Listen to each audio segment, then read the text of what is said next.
Well, hello and welcome to Supposedly Fun. My name is Greg. I am here today to do my wrap up for the month of November. But first, it's here. I'm really excited. My Christmas tree is here. I'm staring at an advent calendar, an old one that my husband's grandmother had made for him. We have our mantle decorated. I'm not going to move the camera around so you can see all of these things, but it is done, and it makes me happy. And doesn't it just look really pretty right there? But anyway, let's get into the wrap up for the month of November. I read 1, 2, 3, 4, 5, 6, 7, 8, 9 books in the month of November. One of them carried over into December by one day. But, we don't need to be super official. So let's stick with that. This was the first month that I was dominated by male authors rather than female. There are 1, 2, 3, 4 female authors, so that leaves 5 male authors. So this is my goal for the year was to read more books by women than by men. I'm still doing really well on that. This, I think, was the first month where men dominated over the women. But hopefully in December, we'll get back with that. And I'm already so far ahead on that goal for the year that I'm not in any danger of slipping back. In terms of my other goal, which was to read more books about LGBTQ authors or characters, but without focusing on the G, focusing on the L, the B, the T, or the Q. Only one book qualifies because it has some lesbian or bisexual elements. So I'm doing okay on that goal. I didn't have any numbers assigned to it, so it's fine. I keep things loose and easy, as you know, if you have followed along at all. It's just the way I do things.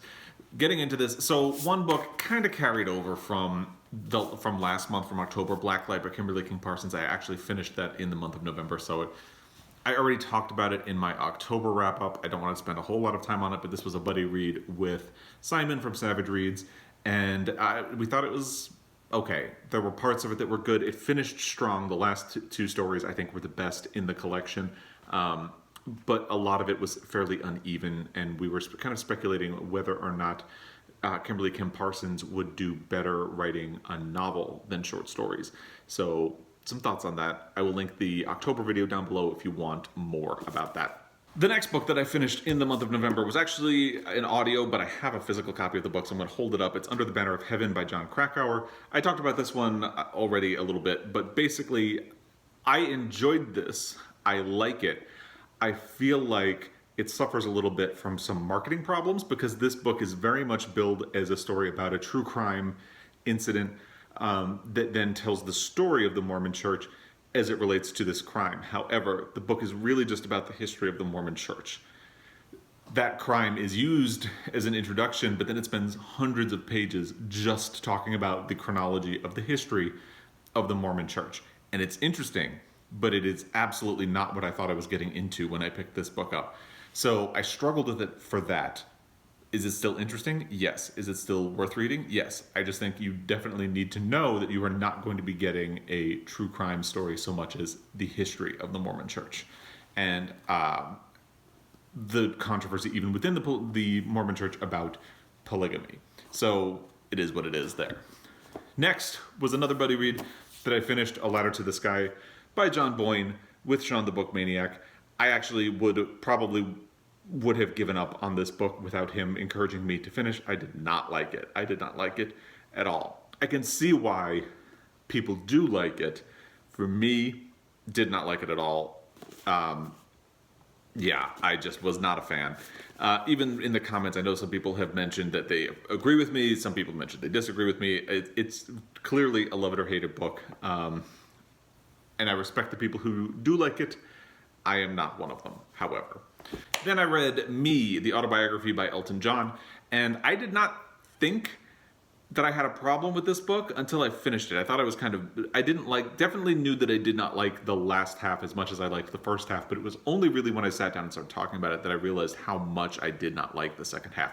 The first book feels raw and honest and kind of unflinching when it's dealing with his addiction.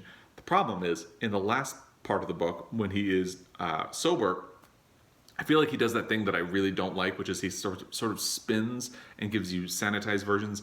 There's an explanation for all of his bad behavior in the first part of the book because he was struggling with addiction. But when it gets to the second part of the book, there isn't really that filter. So it starts to feel like he's sort of managing his appearance and things just don't. I got really upset because when he was talking about adoption, he made it sound like any kid who has been in any orphanage or foster care system for 12 to 18 months is just damaged and you don't want them, and that's not the case at all. So there were things about that last part of the book that really, the more I think about it, the more it just irritates me. And I guess I still recommend the book, but I also really didn't like it. The more I think about it, the more I almost think I shouldn't recommend it, because that last part is just, Then we got into a couple of graphic novels, things that I just kind of needed a win. So I picked up a bunch of graphic novels. These had been recommended through Twitter. I still have them because they needed to go back to the library this weekend, but I have to return them tonight. There's Through the Woods by Emily Carroll. This is a collection of 5 horror stories. They're fine. The illustrations are really great, but they're brief enough that I honestly don't really remember many of them. I'm pretty sure by the end of the year, I will definitely not remember any of them. It's destined to fade from my memory. It's good. It's quick. I recommend it. Again, the illustrations are wonderful. There are parts of it that are just twisted enough. It just doesn't really go deeply enough. I feel like if you chose one of these stories and expanded it a little bit, it would have been a little bit better, for me at least. So that's Through the Woods by Emily Carroll. Then there was Day Tripper by Fabio Moon and Gabriel Ba. They are brothers who live in Brazil. This I really enjoyed. I feel like the structure let it down a little bit. So basically it's a sort of life after life premise. Each chapter is a portion of the main character's life, and at the end of each chapter he dies, and then there's a bit of an obituary about what his obituary would have been like had he died there. When you meet him, he is someone who writes obituaries for a newspaper. And the idea is it's very much about life and death, but I feel like because he dies at the end of every chapter, by the time you get to the end of the book, you're a little inoculated to what should have been the most powerful part of the book. However, I do definitely recommend this. I think it's a very good book. One of the 3 graphic novels that I think has stayed with me the most is actually this one, Summer by Gillian Tamaki and Mariko Tamaki. This is very much a coming-of-age story. It's really about the quiet moments of these 2 girls.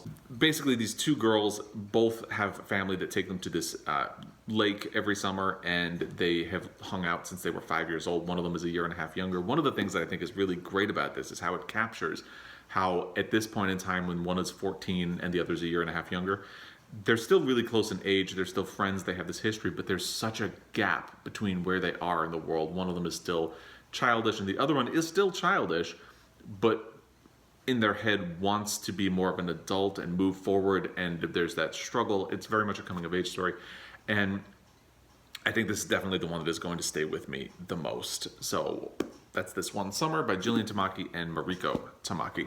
And then I finished the audiobook of The Indifferent Stars Above. This is about the Donner Party. I thought it was really fascinating, very well researched, and I just thought it was really interesting. And what it does that I particularly like is it uses modern science to research to get you in the head of what it was like to be somebody in that situation who was starving or cold, and the struggles that you were facing. And it really goes in deep about what it was like for a woman at that time, and pioneer women in particular, and pioneer life in general. And it's just very interesting. I definitely would recommend that book. And then to close out the month, so I got some hits for nonfiction November, obviously Under the Banner of Heaven, Elton John's book, The Indifferent Stars Above, all qualify for nonfiction November.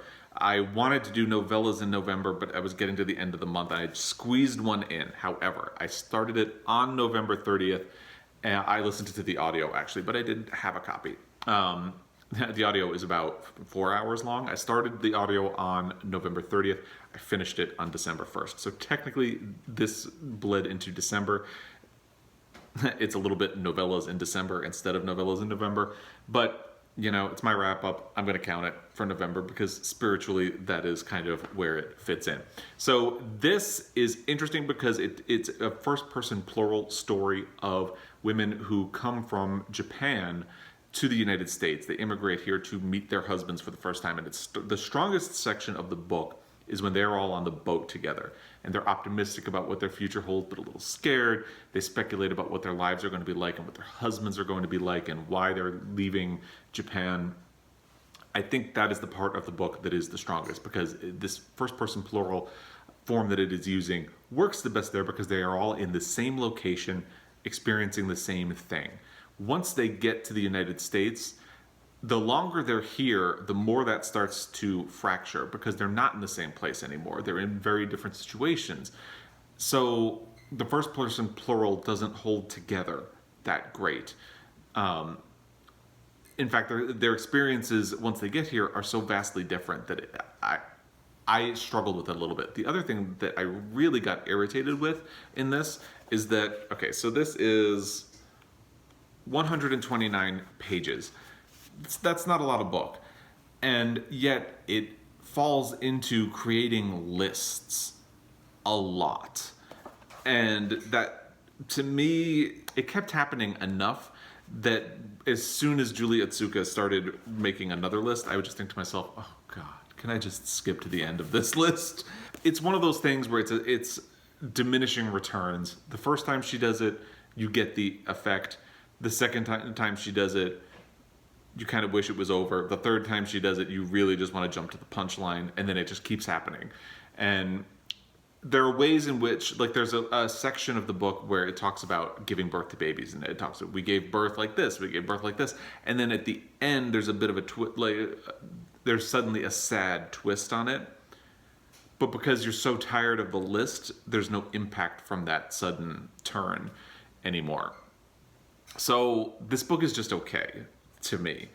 It starts out very interesting, and then no spoilers, but it builds to, so it starts with them immigrating to the United States as picture brides, meeting their husbands, and then it carries through to World War II when, obviously in America, Japanese people were placed in internment camps. And it deals with that struggle a little bit, but then it shifts away to a different perspective. And it's still in the first person plural, but I didn't.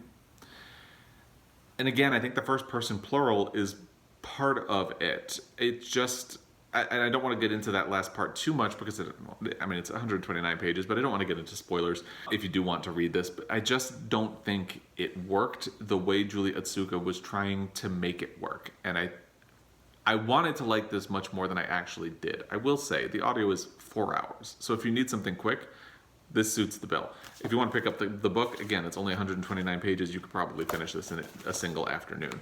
I just didn't love it all that much. So that's what I read in the month of November. One book slightly carried over from October, one book slightly carried into December, but the rest were solidly in the middle of the month. I don't think I have anything that I would like to single out as a favorite for this month. If I were going to single something out as my least favorite, Ladder to the Sky, John Boyne, for sure. Although the Elton John, the more I think about it, kind of gives it a run for its money. But that is what I read in the month of December. Looking forward to the rest of December. I am working on a buddy read with Britta Bowler right now. We are both reading Little Women, and then I have to check in with my buddy reader for Song of Solomon so we can get that going. Really excited for that. I am looking forward to it and closing out the year with that. I would love to hear what you have read in the month of November, what you're going to be reading right now in the month of December. And if you have anything you would like to say about any of these books, drop a comment down below. You know what to do. And as always, thank you for taking the time to watch this video. I appreciate it, and I will be back. Until then, happy reading.